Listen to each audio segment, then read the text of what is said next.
ঢাকা বিশ্ববিদ্যালয় কেন্দ্রীয় ছাত্র সংসদ ডাকসু নির্বাচনের চূড়ান্ত ফলাফলে নিরঙ্কুশ জয় পেয়েছে ছাত্রশিবির সমর্থিত ঐক্যবদ্ধ শিক্ষার্থী জোট প্যানেল।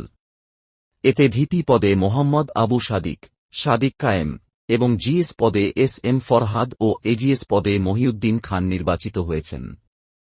বুধবার 10 সেপ্টেম্বর সকালে ঢাকা বিশ্ববিদ্যালয়ের সিনেট ভবন থেকে চূড়ান্ত ফলাফল ঘোষণা করেন চিফ রিটার্নিং কর্মকর্তা অধ্যাপক মোহাম্মদ জসিম উদ্দিন।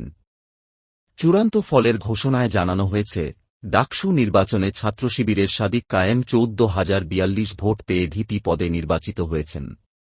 তাঁর নিকটতম প্রতিদ্বন্দ্বী ছাত্রদলের আবিদুল ইসলাম খান পেয়েছেন 5,708 ভোট।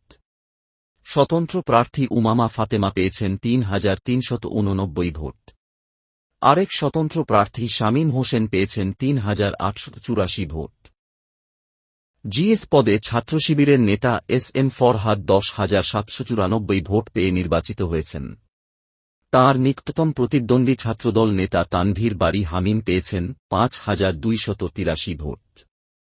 এছাড়াও প্রতিরোধ পর্ষদের মেঘমোল্লার বসু পেয়েছেন 4,949 ভোট। এজিএস পদে ছাত্রশিবির নেতা মোহাম্মদ মহিউদ্দিন খান 11,772 ভোট পেয়ে নির্বাচিত হয়েছেন। ছাত্রদলের এজিএস প্রার্থী তানভীর আল হাদি মায়েত পেয়েছেন 5,064 ভোট ও বৈষম্যবিরোধী শিক্ষার্থী সংসদের এজিএস প্রার্থী আশরেফা খাতুন পেয়েছেন 900 ভোট। 9 সেপ্টেম্বর সকাল 8টা থেকে বিকেল 4টা পর্যন্ত ভোট গ্রহণ অনুষ্ঠিত হয়। আলোকিত দৈনিক ডেস্ক রিপোর্ট।